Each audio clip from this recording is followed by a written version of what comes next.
the 2014 British GT Championship, where for rounds 7 and 8 we've come into Europe to the amazing Spa-Francorchamps circuit here in Belgium. And for the drivers, well, it doesn't get much better than this. This amazing circuit rises and falls through the beautiful Ardennes forest, and at over 4 miles in length, it's by far the longest that we visit.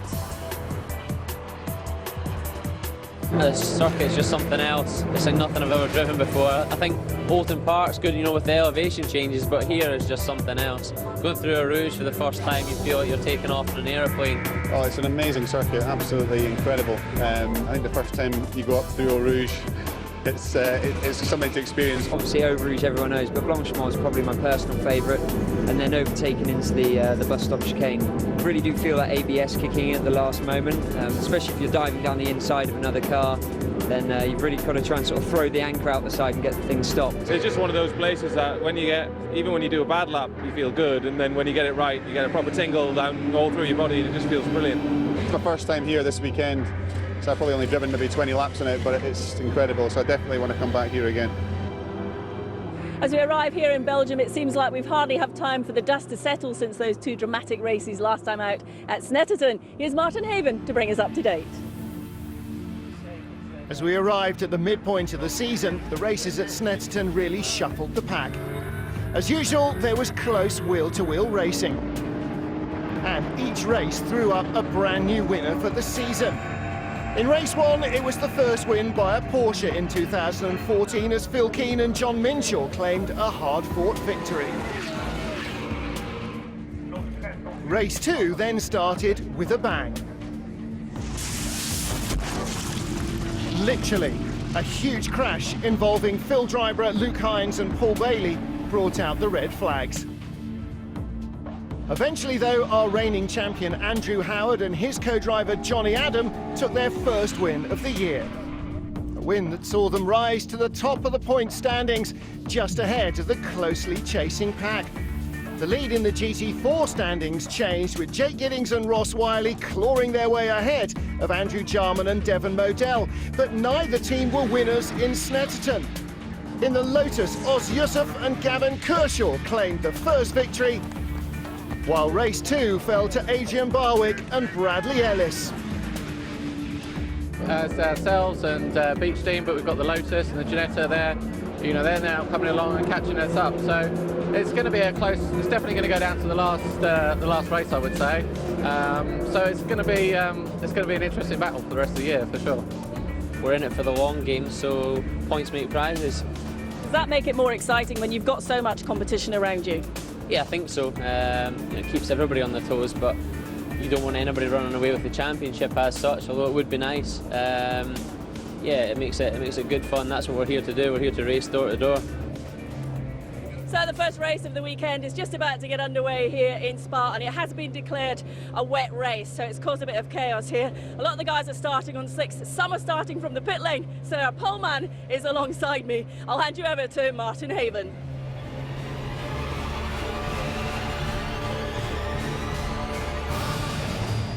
So rain in the air and a bit of indecision in the air as well. On the grid, Ahmed Al-Harthi on slicks.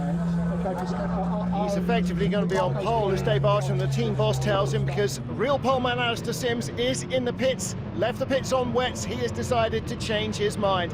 First of 2 safety car laps to just check out the conditions before the field is released. Aston Martin's first, second and third at the moment, but in goes the Beechstein car, and it won't be alone. Lots of others need to get off those wet weather tyres. They will not work in these conditions. And that will allow those who have already gone in after the formation lap going round to the grid to rejoin at the end of the safety car. And then everybody should be okay. Some are staying out, will be on wets though. They'll be praying for a little bit more of a shower. Everybody else will be praying that the track dries out fast. Well, there goes the queue, led by John Minshaw. These are the guys who came in, rather than going straight to the grid, they've already changed their tyres. They will all be slick shod. Looks like some of the later changes are following them back out as well. Long lap here at Spa should allow them all to catch up to one big queue, but everybody will be out of position. So we could be in for some very entertaining times. Ready for round 7 of the Avon Tyres British GT Championship here at Spa. John Minshaw, the first of those that have been through the pits. Just in front of him, Jade Edwards, she's in 12th place. And in front of her is the leading GT4 car, Oz Yusuf, in his Lotus. So coming through the bus stop for the final time before the safety car releases them, and as the leaders get the green, into the pits goes a few more cars, including Jade Edwards, but it's Amadou Hardy and teammate Jeff Smith who lead the race down to the first corner. Third place will be the blue and white Ferrari of Yannick Malagol, one of the visitors here around the outside. Goes the black BMW. Lee Mole loses a little bit of ground on the exit. John Minshaw showing how slippery it still is on these slick tyres. Now anybody still on wets will capitalise here, including the Ferrari. He's in second place, just ahead of Jeff Smith. Chris Hoy in 4th position, right in front of us now as we ride with Lee Mole. Mole in the 888 BMW, also on wet weather tyres. So these guys have got to capitalise now and try and run away and build a gap. But out front, Amadou Hardy on slicks. Will he get the car stopped at Les Combes? Yes, he does. Yannick Malagol in second place, everybody else jockeying for position. 888 car there of Derek Johnston, and just behind him is John Minshaw. So Minshaw's already disposed of the GT4 cars and is now in the lead train. Oh, damage for Gary Eastwood. He's been hit from behind by somebody. We're in his smoke with Passin Latouras. So Gary Eastwood's luck not getting an awful lot better here at Spa. Clearly clattered on the first corner, probably at the hairpin at La Source. Latouras goes down the inside and goes by him into Rivage.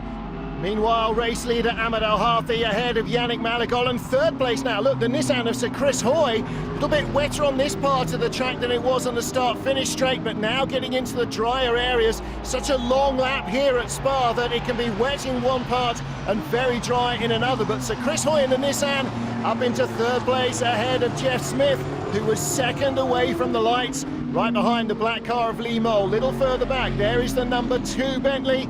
Long way down the order after going in late for tyres. And Gary Eastwood, I think that looks worse than it is. Tyres still got air in it, so it's just the bodywork rubbing as he heads to the pits. And Sir Chris Hoy tries to hold on to third place. Try a track here, favouring Smith in that Aston Martin. On board with John Minshaw having a good run here. He goes around Derek Johnston.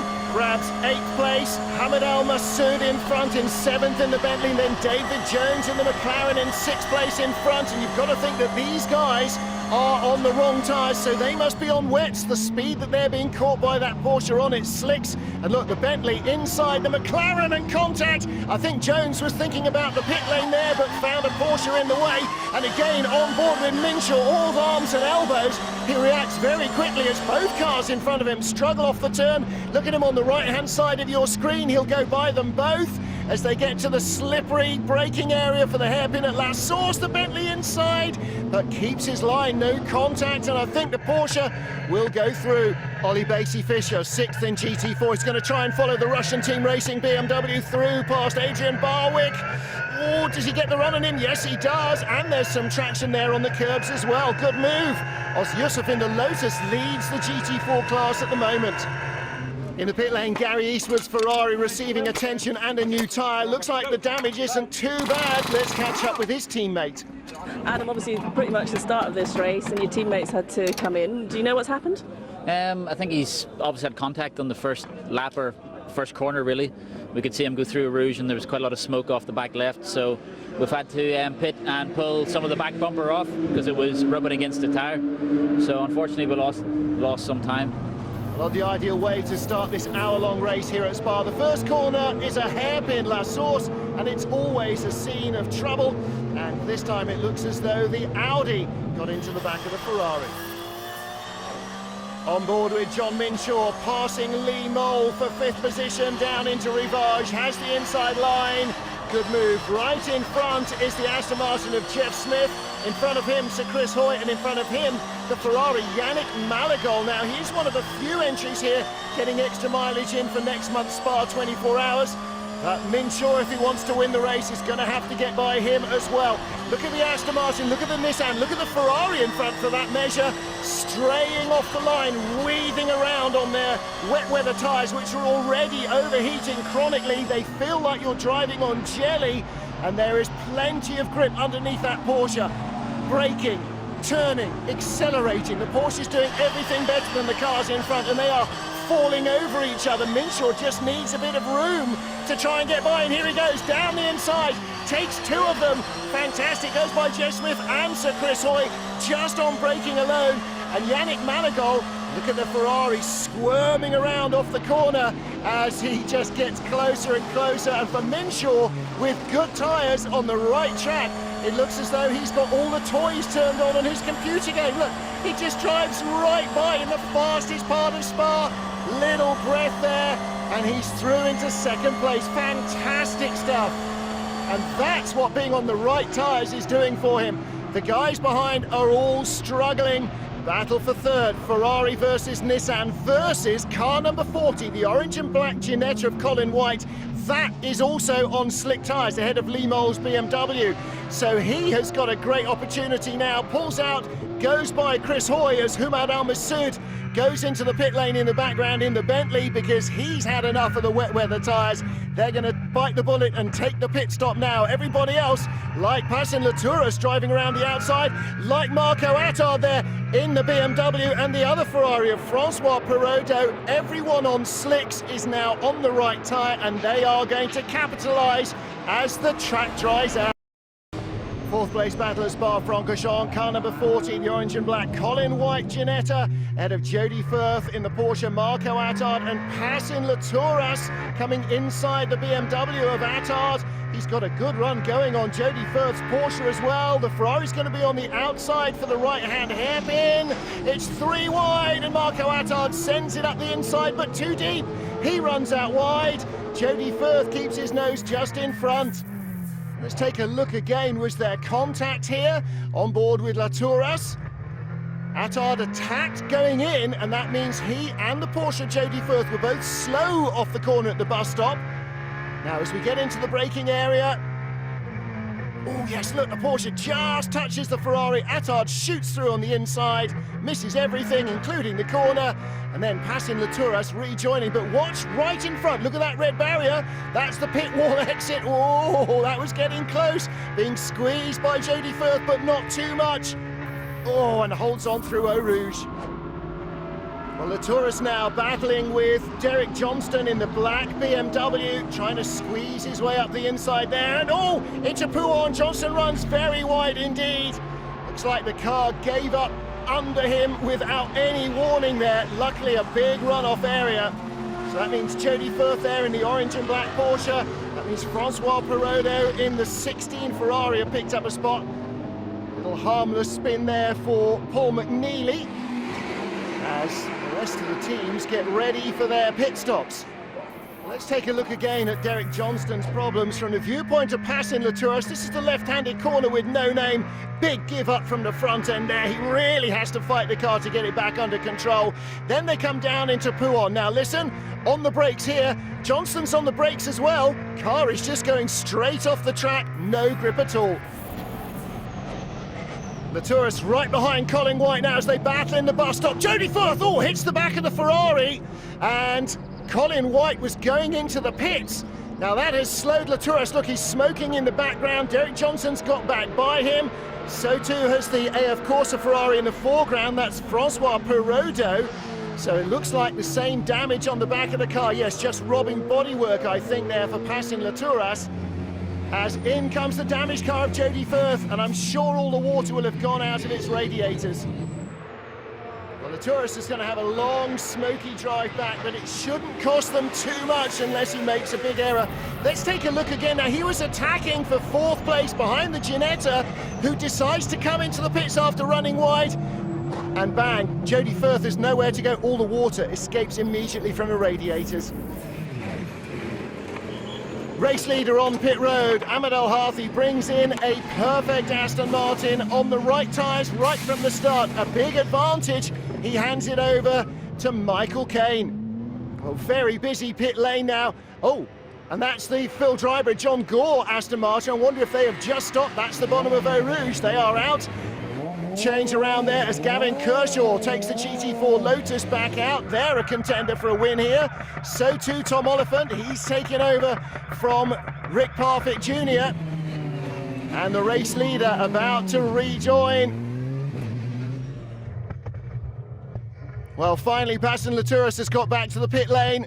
And as Richard Lyons gets in, the team will set to work, I'm sure, with the gaffer tape to sort out the rear end. Michael Caine leads and Diana's with his teammate Ahmed El Harthi. So a good start to the race. Obviously you made the right call on the tyre choice for there. Yeah, it was a team decision, to be honest, right at the end, and it was a perfect decision. We benefited from the others picking the wrong tyres, and it was a cautious approach initially, and the track just kept getting quicker and quicker. It's always difficult in conditions like this, but I'm really happy. I mean, we qualified second. I was disappointed, but it turned out to be better. Seems to be working well for them. GT4 pit stop, Matt Nicol-Jones leaves the pits in the Academy Motorsport car. Meanwhile, our GT4 lead battle is all Aston Martin. Devon Modell ahead of Jake Giddings, and Diana's with Devon's teammate. On the outlap, we knew that it was going to be dry, so made the decision to change onto slicks. The team did a brilliant job to get us out. I think we went out in fourth and we qualified third, so we only lost a place. And then I knew the first sort of 4 or 5 laps were critical, so I just pushed as hard as I possibly could. And I think we had 12 seconds advantage by then, and went off a little bit towards the end. But I think we lost some time in the pit stop, which is disappointing. So I think it's a close battle for first and second again. So. Battle is on for the lead of the race. Michael Caine in the Aston Martin. We're on board with Phil Keane in the Porsche. Right up behind him on the Kemmel Straight, using the slipstream and a great run through Eau Rouge. The Porsche will take the lead here at the top of the hill. Phil Keane doesn't even check his mirrors. He knows he's got track position on the Aston. Gets on the brakes to take the lead for the first time. A car that started from the pit lane at the back of the safety car queue races into the lead. Oh, and a huge blow up. Matt Nicol-Jones from 4th place in the GT4 class. And that has laid smoke like the battleship Potemkin. Well, the engine has already launched itself by this stage. You can hear Matt coasting, looking for somewhere to park so he can get out the car before he asphyxiates on the fumes. A tough end to their race.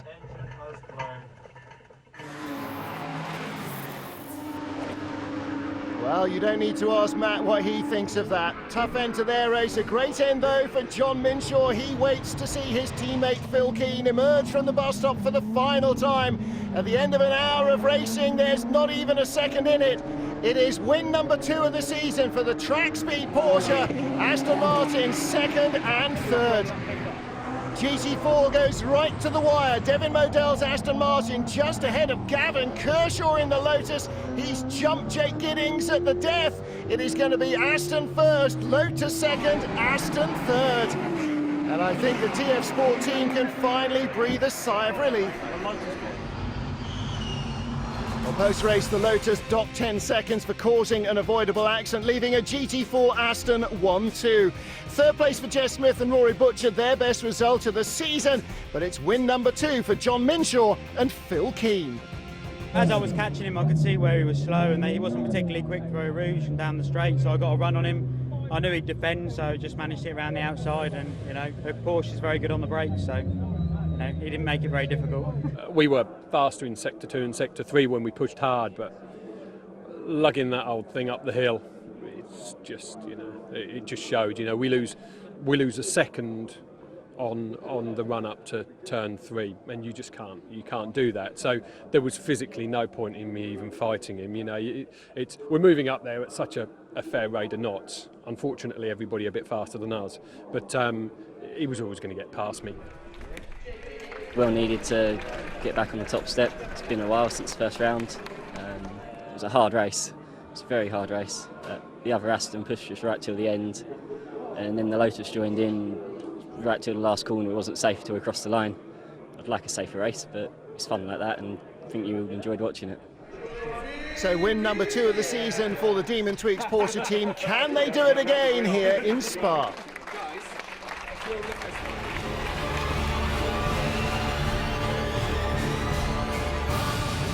Fortunately for race 2, the weather made tyre choice a little more straightforward. It was dry, so it was slicks, with Alexander Sims in the Acuria Cos BMW leading the field away from pole position. And as they found out and filled his mirrors, he concentrated on the braking area and swept through the hairpin at La Source. The BMW's lead lasted until the top of the Kemmel Straight. In the slipstream, the Nissan of Wolfgang Reip pulled out around the outside to grab the lead. In GT4, Snetterton Race 1 winner Gavin Kershaw picked up the early lead from the charging Porsche of Dan Camish. Disaster struck at Eau Rouge. A suspension failure pitching Tom Sharp heavily into the barriers. The damage was substantial. The safety car was scrambled to allow the driver and car to be recovered. Sharp, fortunately, unharmed. Under the safety car, Richard Amber's Aston unfortunately hit the back of Matt Bell's Audi, leaving both cars damaged. A further safety car period was triggered by the demise of the 888 BMW of Derek Johnston. At the restart, Chris Hoy was left in the Nissan trying to hold off Marco Attard in the Acura-Cost BMW. Attard was on a mission. Having failed to capitalise on race 1 pole, this time he'd make no mistakes. He sliced by Sir Chris Hoy to take the lead of the race, a lead that he would hold all the way to the checkered flag. Win number 2 of the season for the delighted Acura-Cost team. Reversing their fortunes from race 1, Ross Wiley and Jake Giddings claimed victory in the Aston Martin, extending their championship lead. Big change of fortune for Warren Hughes, Jody Firth, Gary Eastwood and Adam Carroll. And a big day for Sir Chris Hoy, with Wolfgang Reip finishing in second place on the podium behind our winners. Alexander did a great job. I mean, the Nissan did so well, you know, they're ahead. And, you know, it was great. There were loads of incidents, but it was, you know, it's pretty straightforward for me. Once I got past Chris, you know, that was okay. And, you know, it was just getting your head down and going on for it. It was so tense because we're sitting behind the safety car, we're getting the information through, and I just didn't know when the safety car was going to be coming out. Wolfie did such an amazing job to lead the race, to get the car in such a great position, but to have 2 safety cars, it didn't really help us, and it was just like, you know, let's hang on in the first ever podium. I'm really excited. A win apiece for our top 2 in GT4, but second place in race 1 helps Giddings and Wiley creep away from their rivals. Johnny Adam and Andrew Howard slumped from the lead to third place. We have a new overall championship leader in Marco Attard. We've had some great action here at Spa, so we leave one classic circuit and head back to another. This time it's Brands Hatch in Kent. We look forward to seeing you there. Bye-bye.